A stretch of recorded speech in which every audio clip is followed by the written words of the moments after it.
হ্যাঁ, মৃত্তিকা পল। আ ফার্স্ট দিন এসছিলাম যখন কিছুই পারতাম না। সাইকেলও শিখিনি তখনও। তো স্যারের কাছে তখন ৪ দিনে ব্যালেন্স এসে গেছিল। তারপরে ভালোই চালাচ্ছিলাম। আজকে ১০ দিনে পুরো ভালোই শিখে গেছি অ্যান্ড অল। বলো সে হাই রোড ফাই রোডের যেসব এক্সপিরিয়েন্স সেগুলো বলো। হ্যাঁ, এবং হ্যাঁ। 10 দিনে যারা জানে, যেসব মেয়েরা অনেকে ভাবে যে স্কুটিতে সাইকেল চালানো না জানলে বোধহয় স্কুটিতে ব্যালেন্স ফ্যালেন্স কিছু হবে না। তো সেরকমই একটা তাদের ইয়েতে একটা কথা বলতে পারো আর কি। হ্যাঁ, আমি তো জীবনে সাইকেল চালাইনি।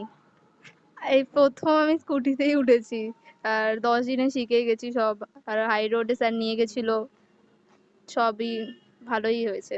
ভালোই শিখেছে স্যার। ঠিক আছে, হ্যাঁ, খুশি তো? হ্যাঁ। চলো এবার তুমি প্রশ্ন হ্যাঁ। করো। হ্যাঁ, আমার নাম চন্দ্রনী দাশগুপ্তা। আমি এখানে ফার্স্ট ডে যখন এসেছিলাম তখন স্কুটির ব্যাপারে বা সাইকেলও চালাতে পারতাম না।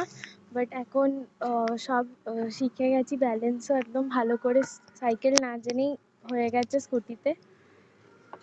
আর তাহলে মোটামুটি তুমি এখানটা সাইকেল তো জানতে না আগে। আচ্ছা, এছাড়া হচ্ছে ধরো তোমার এখানে 4 দিনের মধ্যে তোমার ব্যালেন্স এসে গেছে।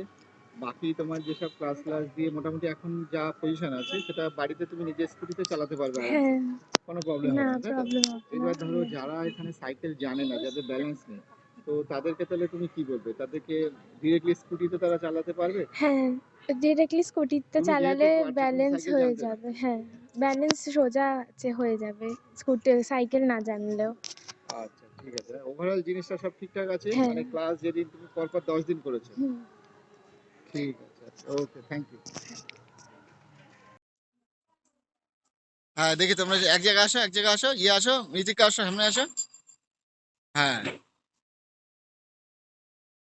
তো ফ্রেন্ড, এই যে 2 স্টুডেন্ট শিখলো, ওদের হচ্ছে মা, আর এই আমাদের সুপারভাইজার আমাদের ট্রেনিং সেন্টারের আর কি। ঠিক আছে, যাক এইগুলোই থেকে যাবে আর কি, তারপরে তার দেখা হবে না কারোর সাথে আর কি। ওকে, দেখা হবে আর কি। যাও এবার, তুমি যাও এবার।